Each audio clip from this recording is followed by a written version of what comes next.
I was on a 9.5-hour road trip home, and thinking back, you have a lot of time when you're driving long distance to reflect on the visit. And for some reason, parts of the visit and what I had seen on social media recently with my family, I visited family, was I had a dream September 13th, and it was a very symbolic dream in my opinion. There were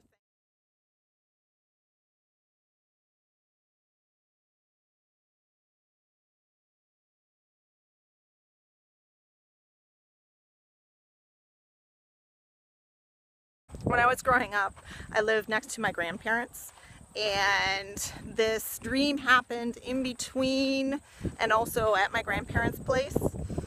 And I lived in rural Wisconsin, so a lot of this dream had to deal with the countryside, but also there were other images woven in, both people and living plants and things like that. And what struck me when I was driving home, I could never figure out why the grassy ditch in between my grandparents' place and my parents' place was paved.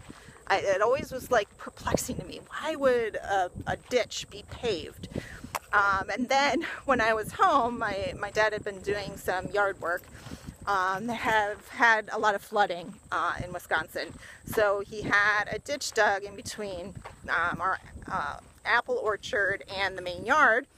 And can I describe? The irrigation ditch was lined with black meshing.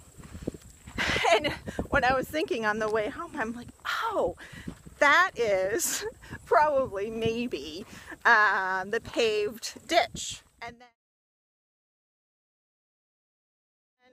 you know, I wanted to know what this beautiful blue flower in my dream meant. You know, you're always looking for meaning. What could that mean? You know, I'm just one of these dreamers that want to tie in and make connections with waking reality.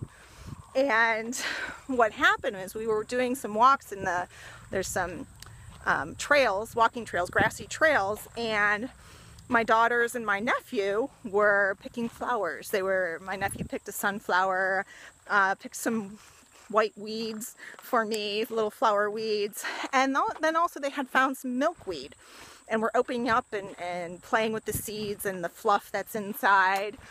And looking back at social media, my nephew recently was taking a picture with this white bloom that was pretty close to the shape of the flower in my dream.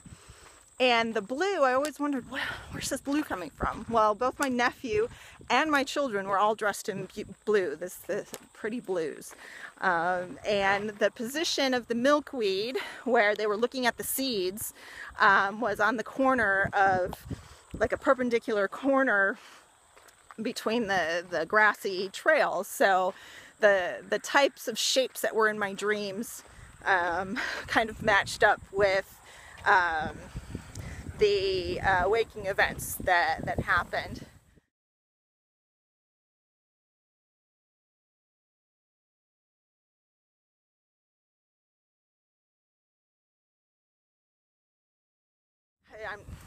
One thing that I'm still wondering about is there was this part about refugees in my dream.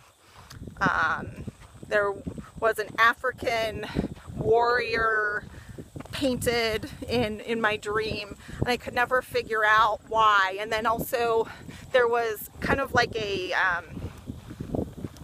feeding, kind of like a soup kitchen type of feel to it. Well, it turns out that and this is the connection that I made, that my nephew would not eat in the morning because he was so excited to play with his cousin. So he was hungry. He was very hungry, and by the time we left that morning, October 11th,